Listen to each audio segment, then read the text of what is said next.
Oke, setelah selesai dengan kompetisi antar negara, ini kita kembali ke kompetisi antar klub. Di sini seperti yang lo tahu, mulai minggu ini liga-liga Eropa sudah banyak yang mulai. Di sini gue akan bahas liga top Eropa aja. Di sini kita mulai dari Liga Prancis ya. Gue juga gak bakal ngebahas semua klubnya, palingan di sini gue akan membahas PSG yang ditahan imbang ya oleh Ted Rene dengan skor 2-2 ya. Sebelumnya di top PSG Champion juga mereka kalah dari Arsenal dengan skor 1-0. Sini kita lihat untuk lawan Rene, dua gol diciptakan ya oleh pemain baru mereka yaitu Ferran Torres, di mana sebelumnya Rene sudah unggul 2-0, lalu Ferran datang menyelamatkan tim dengan mencetak 2 gol penyama kedudukan. Kemudian kita bergeser ke kompetisi Jerman. Di sini mereka belum mulai ya, tapi ada pertandingan untuk DFL Super Cup El Clasico antara Bayern Munchen menghadapi Dortmund. Super Cup ini adalah pertandingan yang seharusnya mempertemukan antara juara dari Bundesliga musim lalu menghadapi juara dari DFB Pokal musim lalu juga, tapi karena musim lalu juaranya sama yaitu Bayern Munchen ya, mau itu Bundesliga maupun DFB Pokal. Jadinya di sini yang akan menghadapi Bayern Munchen adalah juara 2 Bundesliga musim lalu yaitu Dortmund. Di sini Bayern Munchen berhasil memenangi laga dengan skor 2-1. Mana gol dari Munchen di sini ada gol dari pemain baru lagi ya, yaitu ada Nathaniel Brown dan juga gol injury time dari Michael Olise yang memastikan kemenangan Bayern Munchen. Sementara gol dari Borussia Dortmund dicetak oleh pemain baru yaitu Fabio Silva. Lalu kita juga kemudian kita bergeser ke Liga Italia. Sini kalau kita lihat, ini kita bahas juga beberapa klub aja gak semua ya, karena akan sangat panjang kalau dibahas semua. Kini kita lihat juara bertahan Inter berhasil menang atas lawannya yaitu klub promosi Monza dengan skor 4-1, di mana 4 gol Inter dicetak oleh Calhanoglu, Pio Esposito, Zielinski dan Jan Bisek. Sementara gol dari Monza dicetak oleh rekannya yaitu Gustavo Varela. Kemudian kita bergeser ke rivalnya yaitu AC Milan. Sini AC Milan berhasil atas Torino dengan skor 2-1. Sini kalau kita lihat di Serie A, setelah sebelumnya mereka tampil cukup buruk ya di pre-season, hanya menang menghadapi Man United di pre-season. Tapi di Serie A Amorim menunjukkan kelasnya dengan kemenangan AC Milan atas Torino. 2 gol dicetak oleh Cisse dan Rabiot, sementara Torino hanya mampu membalas 1 gol di injury time lewat Adams. Lalu kalau kita lihat juga, kita bergeser ke big three lainnya yaitu Juventus. Juventus itu di sini juga dijadwalkan menghadapi klub promosi yaitu Frosinone, di mana mereka menang tipis saja dengan skor 1-0, di mana gol mereka dicetak oleh Bema ya di menit ke-22.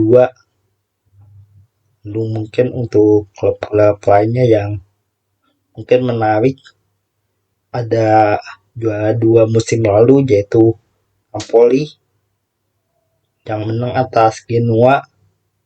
Lalu kalau kita kita lihat ada klub punya Indonesia yaitu Kumo yang imbang oleh Udinese dengan skor 1-1. Lalu kita bergeser ke Liga Spanyol. Di sini ada debut dari seorang Jose Mourinho di Real Madrid. Sebenarnya bukan debut sih, ini periode kedua dia, tapi pertandingan pertama dia dengan skuad yang sekarang di Real Madrid. Kalau kita lihat Real Madrid itu berhasil menang ya atas Espanyol dengan skor 2-1 dengan gol dicetak oleh Bellingham dan SP di menit akhir yang memastikan kemenangan atas Espanyol. Lalu kalau kita lihat di fase kotanya yaitu Atletico Madrid ditandingkan oleh Villarreal, 2 gol dari Atletico Madrid dicetak oleh Pubil dan Simeone, sementara 2 gol dari Villarreal dua-duanya dicetak oleh dari putih ya, yaitu oleh Alberto Moreno dan juga Mika Tuedje. Dan sementara rival El Clasico-nya yaitu Barcelona di sini akan menghadapi LC, membantai LC di kandangnya dengan skor 5-0. Kita bergeser juga ke Liga Inggris, dimana mungkin kita akan membahas pertandingan-pertandingan yang dialami oleh Big Six. Di sini kita mulai dari Arsenal selaku juara bertahan. Dia menghadapi juara Championship musim lalu yaitu Coventry City dan berhasil menang 3-0. 3 gol dicetak oleh Kai Havertz, Bukayo Saka dan juga Mika Odegaard.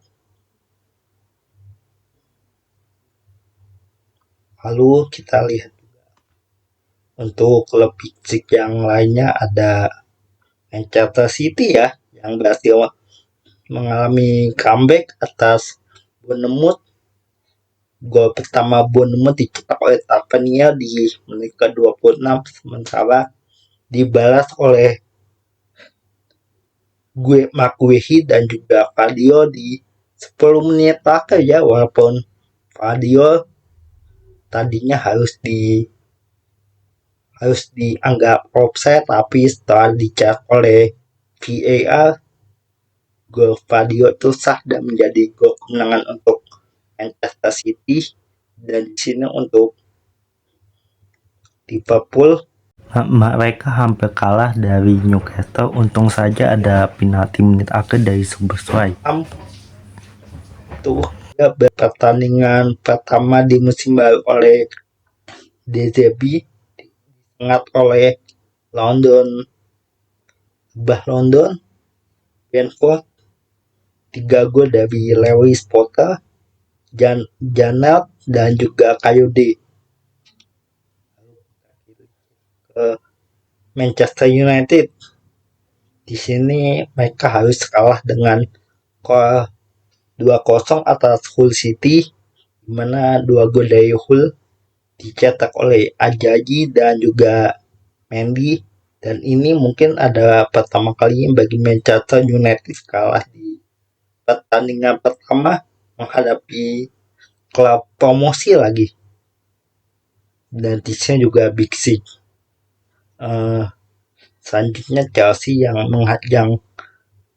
mengalami laga bertajuk Derby London Barat menghadapi Fulham. Di debut dari Xabi Alonso di Premier League, mereka berhasil menangi Derby London Barat melawan Fulham dengan skor 2-3.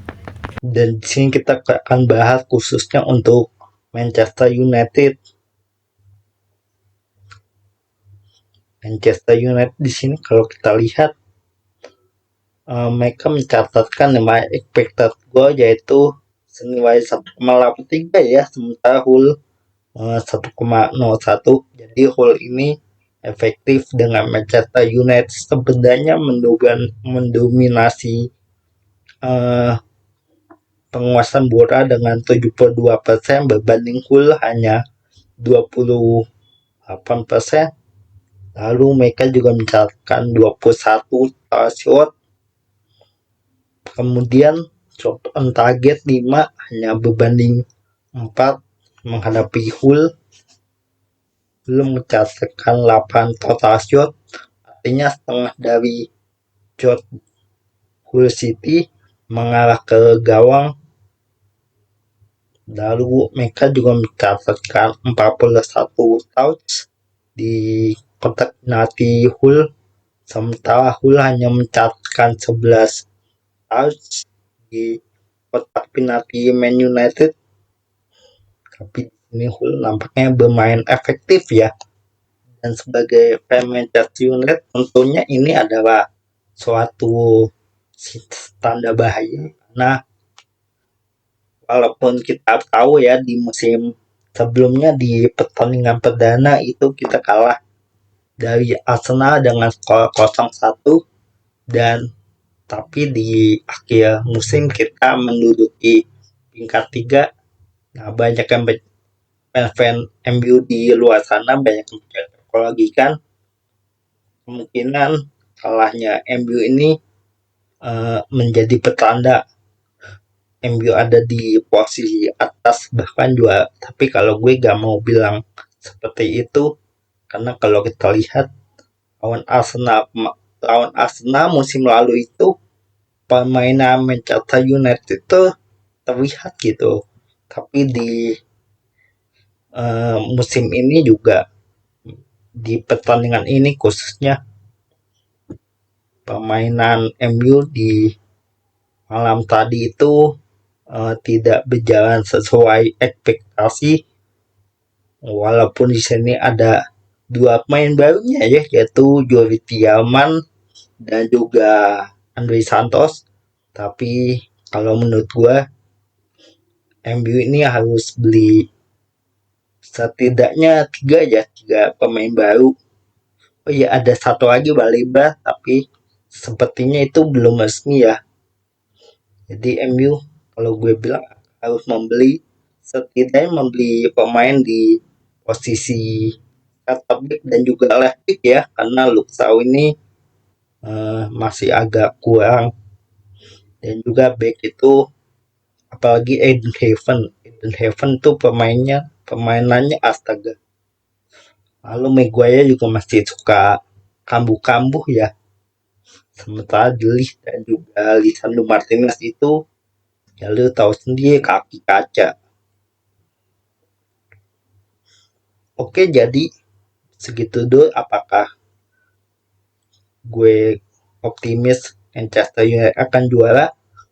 Berharap itu sebenarnya boleh, tapi ya jangan jumawa aja gitu. Oke, sekian dulu untuk video kali ini. Sampai jumpa di video berikutnya. Bye.